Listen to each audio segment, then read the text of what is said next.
आज सुनिए वरिष्ठ लेखिका दीपक शर्मा जी की कहानियों की श्रृंखला में उनकी लिखी कहानी हमिंग बर्ड्स। बीसियों पत्रिकाओं व अनेक संकलनों में अब तक उनकी सैकड़ों कहानियाँ आ चुकी हैं। उनकी कहानियाँ रोचक, संक्षिप्त और सरल होती हैं। प्रस्तुत है कहानी हमिंग बर्ड्स, मेरी ज़ुबानी। मैं हूँ सीमा सिंह। आज की भी सुन लीजिए। मेरे दफ्तर से लौटते ही पत्नी ने मुझे घेर लिया। माँ जी ने आज एक नया फरमान जारी किया है, जीजी की चिड़ियाँ हमें यहाँ लौटा लानी चाहिए। बहन की मृत्यु 15 दिन पहले हुई थी, उधर अपने पति के घर पर, जिससे उसने 5 महीने पहले कचहरी में जाकर अपनी मर्जी से शादी रचाई थी, मेरे खिलाफ जाकर। माँ की उल जलूल फरमाइशें मेरे सामने मत दोहराया करो। मैं झल्लाया। कितनी बार तुम्हें बताया है, मेरा मूड बिगड़ जाता है। ये अच्छी रही। पत्नी मुकाबले पर उतर आई। दिन भर वो कोहराम मचाएं, मेरा जी हल्कान करें और आपके आने पर आपके साथ मैं अपना जी भी ना हल्का करूं। ठीक है, मेरी झल्लाहट बढ़ गई। मैं पूछता हूँ माँ से। माँ अपने कमरे में रामायण पढ़ रही थी। तुम्हारी तसल्ली कैसे होगी माँ? मैं बरस लिया। तुमने कहा काठ कफन मायका का होता है, सो काठ कफन हमने कर दिया। फिर रस्म क्रिया पर जो भी देना पावना तुमने बताया, सो वो भी हमने निपटा दिया। अब उन चिड़ियों का ये टंटाल कैसा? तुम ही बताओ। बहन की मृत्यु के बाद से माँ अपने ढक्कन के नीचे नहीं रह पाती। बोली, वे चिड़ियाँ वहाँ मर गईं तो प्रभा की आत्मा को कष्ट ना होगा? तो तुम चाहती हो वर्षा अब विशु की परवरिश छोड़ और उन चिड़ियों के दाने दुनके पर जुट जाए? चिड़िया मैं रखूँगी, वर्षा नहीं। तुम? मैं चिल्लाया। मगर कैसे? 2 साल पहले माँ पर फालिज का हमला हुआ था और उनके शरीर का बाया भाग काम से जाता रहा था। रख लूँगी। माँ रोने लगी। माँ जी से आप बहस मत कीजिए। पत्नी ने पैतरा बदल लिया। उसे डर था माँ के प्रति मेरी खींच कहीं सहानुभूति का रूप न धर ले। आइए, वो बोली, उधर विशु के पास आकर टीवी देखिए, जब तक मैं आपका चाय नाश्ता तैयार करती हूँ। रात मुझे बहन नज़र आई। एक ऊंची इमारत में बहन मेरे साथ विचर रही है। एकाएक दरवाजे के आगे बहन ठिठक जाती है। चलो, मैं उसकी बाँह खींचता हूँ। अंधेरा देखोगे? वो पूछती है। घुप अंधेरा। बचपन के उसी खिलंदड़े अंदाज में जब वो अपनी जादुई ड्राइंग बुक के कोरे पन्नों पर पानी से भरा पेंटिंग ब्रश फेरने से पहले पूछती, जादू देखोगे? और पानी फेरते ही वो कोरे पन्ने अपने अंदर छिपी रंग बिरंगी तस्वीरें जाहिर करने लगते। नहीं, मैं डर जाता हूँ। चलो। उजाले में खुलने वाले एक दरवाजे की ओर हम बढ़ लेते हैं। दरवाजे के पार जमघट लगा है। सहसा बहन पलटने लगती है। क्या हुआ? मैं उसका पीछा करता हूँ। उधर सतीश मुझे ढूंढ रहा है, वो कहती है। कौन सतीश? मैं पूछता हूँ। मुझे याद नहीं, सतीश उसके पति का नाम है। बहन चुप लगा जाती है। घूमकर मैं उस उजले दरवाजे पर नज़र दौड़ाता हूँ। दरवाजे के पार का जमघट अब अस्त व्यस्त फैला नहीं रहा। कुर्सियों की संगबद्ध कतारों में सजा है। कुर्सियाँ मेरी पहचान में आ रही हैं। ये वही कुर्सियाँ हैं जिन्हें बहन की रस्म क्रिया के दिन सतीश ने अपने मेहमानों के लिए कुल 1 घंटे के लिए किराए पर लिया था। मैं फिर बहन की तरफ मुड़ता हूँ, लेकिन वो अब वहाँ नहीं है। मैं पिछले दरवाजे की तरफ लपकता हूँ। दरवाजे के पार अंधेरा है, घुप अंधेरा। झन्न से मेरी नींद खुल गई। मैंने घड़ी देखी। घड़ी में 3:30 बजे थे।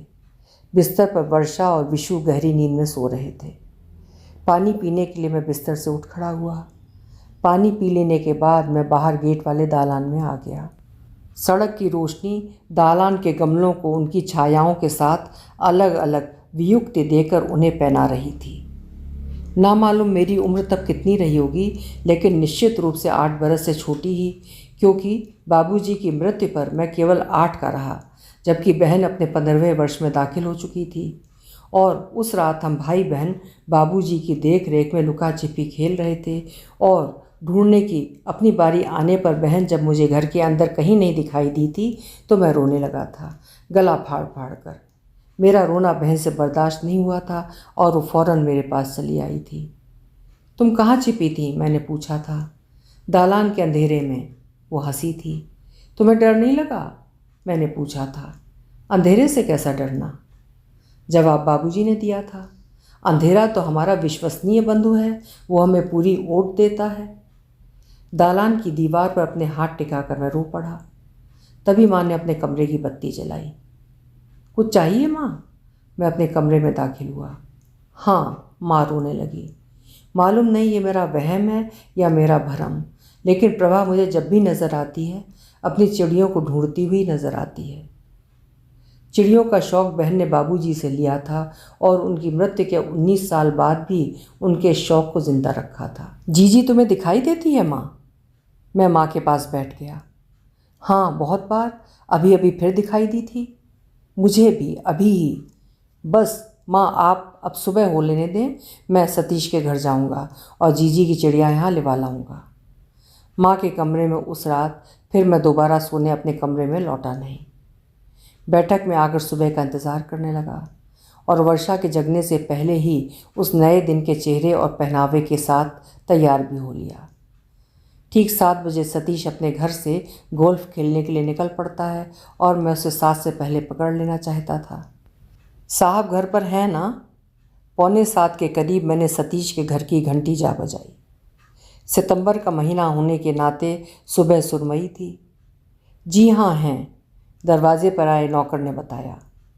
कौन है? सतीश में बरामदे में अपने जूते पहन रहा था, नाइकी स्पोर्ट्स शूज़। 2 साल के अंदर वो दूसरी बार विधुर हुआ था। तिस पर वो 3 बेटियों का बाप भी था, जिनमें से सबसे बड़ी 17 साल की थी, लेकिन बांकुरा उसका दिखाव बनाओ अभी भी किसी छैल छबीले से कम न था। मैं हूँ, मैं उसके पास जा पहुँचा। क्या? मुझे देखते ही फीता बांध रहे उसके हाथ रुक गए और उसका मुंह खुला का खुला रह गया। तभी अंदर से एक बिल्ली तेजी से मुझ पर झपटी। चीट इट, अर्थात रुक जाओ। उसके पीछे पीछे 5-6 साल की एक लड़की बरामदे में चली आई। लंबाई में बहुत छोटी, उसकी शमीज़ नुमा नाइटी उसी रंग के नाइट गाउन से बाहर झांक रही थी। उस रंग को जीजी बेबी पिंक कहा करती थी। इसे अलग कीजिए, मैंने कहा। सतीश की किसी भी बेटी से बात करने का मेरे लिए वो पहला अवसर था, वरना उनसे मेरा परिचय केवल देखने भर का ही रहा था। कुछ एक बार जब जीजी उन्हें हमारे घर पर सतीश के साथ खाने पर लाई भी थीं, तो अपने रोष के कारण मैं उनके संग ना बैठक में बैठा था, ना ही खाने की मेज़ पर। कम मौसी कम। लड़की ने बिल्ली को अपनी गोदी में ले लिया। छोटी टांगें और गहरी छाती लिए वो बिल्ली लंबे बालों वाली थी और उन बालों के सलेटी आभा भेद उसकी बगलों, चेहरे और मुंह तक पहुंच रहे थे। पीठ में अस्फुट और ठुड्डी, छाती, पेट और पूंछ के नीचे सफ़ेद। उसकी आंखें हरी थीं और आंखों के किनारे उसके होंठों और उसकी नाक की तरह काली बहिर रेखा रखे थे। नाक के बीच लाल रंग भी था। इसे आप मौसी कहती हैं? मैं चौंका। हाँ, लड़की हंसी। इसके बिलौटे हैं क्या? मैंने पूछा। मैंने सुन रखा था बिल्लियाँ अपने जीवन काल के 7वें और 12वें महीने के बीच कभी भी प्रजनन कर सकती हैं। नो वे, अर्थात बिल्कुल नहीं। लड़की लगभग चीख पड़ी। मौसी is not older than 5 months। तुम अंदर जाओ चुलबुल। सतीश ने लड़की को अंदर जाने का आदेश दिया। से चीरियो टूपा मौसी, अर्थात पापा से विदा लो मौसी। लड़की फिर हंसी और हवा में चीरियो शब्द उछाल कर लोप हो गई। आप कैसे आए? सतीश मेरी तरफ मोड़ लिया। माँ ने मुझे भेजा है। बिना उसके इशारे के मैं उसके सामने वाली कुर्सी पर जा बैठा। उसके बैठे पर अपना खड़ा रहना मुझे ठीक नहीं लगा। क्यों? सतीश की परेशानी कायम रही। चिड़ियों के लिए। कौन सी चिड़ियाँ? उसने हैरानी जतलाई। जीजी की चिड़ियाँ, मैंने कहा। वे चुनगुन? वे तो यहाँ आते ही 1-2 महीने में ख़त्म हो गई थी। गलती से उनके दानों में कोई जहरीले किनके दुनके मिल गए थे। हैरत है। सतीश के हाथ अपने फीतों पर लौट लिए। प्रभा ने आपको बताया नहीं? जीजी ने आपकी बिल्ली के बारे में भी कभी नहीं बताया। खैर, क्या मैं वो जगह देख सकता हूँ जहाँ वे चिड़िया रहती थी, अपने चिड़ियाखाने में? किसी भी बहाने मैं जीजी के घर का पूरा नज़ारा देखना चाहता था। वो चिड़ियाखाना? बेकार उस ढांचे को कहाँ तक खड़ा रखते, वो भी कब का ढह कर गिर गया। और वो कोना, मैंने जिद की, जहाँ वे रहती थी। कौन? सतीश फिर चौंक गया। प्रभा? नहीं। हाँ कहते कहते मेरी जुबान रुक ली। उनकी चिड़ियाँ। वो कोना अब बेबी लोग की मौसी का इलाका है। उन चिड़ियों का तो अब नामो निशान तक बाकी नहीं। नौकर बोला।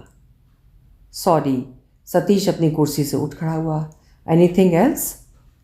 अर्थात कुछ और? No nothing. मैं भी खड़ा हो लिया। समापन मुद्रा से सतीश ने मुझसे हाथ मिलाने के लिए अपना दाहिना हाथ आगे कर दिया।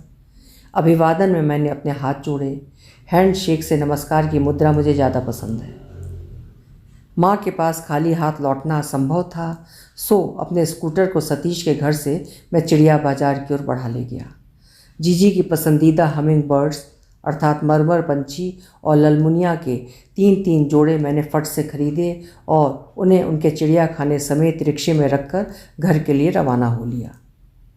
खूब, बहुत खूब। हमें देखते वर्षा मुझ पर बरसी। जीजी की जिम्मेदारियों की आपको खूब खबर है। मालूम है तुम्हें, अपने 4 वर्षीय वैवाहिक काल में वर्षा पर मैं पहली बार बिगड़ा। बाबूजी की मृत्यु के बाद बाबूजी के दफ्तर में अपने 18वें साल में जीजी ने जो नौकरी पकड़ी, सो उस पर वो कितने साल डटी रही। किसकी खातिर? मैं क्या जानूं किसकी खातिर। वर्षा ने मुंह फुला लिया। मुझे तो यही मालूम है, ये जो चिड़ियाँ आई हैं इन्हें दाना मुझी को चुगाना है, इनके अंडे मुझी को सहेजने हैं, इनके चूजे मुझी को संभालने हैं। ये चिड़िया प्रभा की नहीं है। चिड़ियों को परखते ही माँ बोल पड़ी। क्यों? मैंने कहा। सतीश ने यही चिड़िया तो मुझे थमाई हैं। ये चिड़िया प्रभा की है ही नहीं। माँ ने दोहराया। ये लाल है क्या? और ये उनकी मुनिया? कतई नहीं। टिटहरी पर लाल रंग थोप दिया गया है। और ये मरमर पंछी, ऐसे कमज़ोर पैरों वाली, जिन्हें मैंने नीचे बैठाला तो वे बैठी की बैठी रह गई, आगे की उड़ान तक नहीं ले पा रही। जबकि ये मरमर पंछी तो आगे तो एक तरफ तिरछी और उल्टी उड़ान भी भर लेती हैं। और चोंच तो इनकी देखो कितनी छोटी हैं। बतासी हैं ये, मरमर पंछी नहीं। मरमर पंछी की चोंच ही आधी लंबाई के बराबर रहती है। इन्हें आप वापस क्यों नहीं कराते? माँ के गुमान पर वर्षा ने पहली बार लगाम चढ़ाई। जीजा जी पर जाहिर तो होना ही चाहिए कि हम जानते हैं चिड़िया नकली हैं। तुम बताओ माँ। मैंने माँ की तरफ देखा। जरूर वापस कर देनी चाहिए। माँ की उत्तेजना बढ़ ली। और सतीश से पूछना भी चाहिए, हमारी प्रभा की चिड़िया गई कहाँ? चिड़िया लौटाने फिर मैंने उसी पैर चिड़िया बाजार का रुख किया। अभी आप सुन रहे थे एक बेहद संवेदनशील कहानी हमिंग बर्ड्स, जिसे लिखा था दीपक शर्मा जी ने। आशा है कहानी आपको पसंद आई होगी। कल फिर मिलेंगे। आपका समय शुभ हो।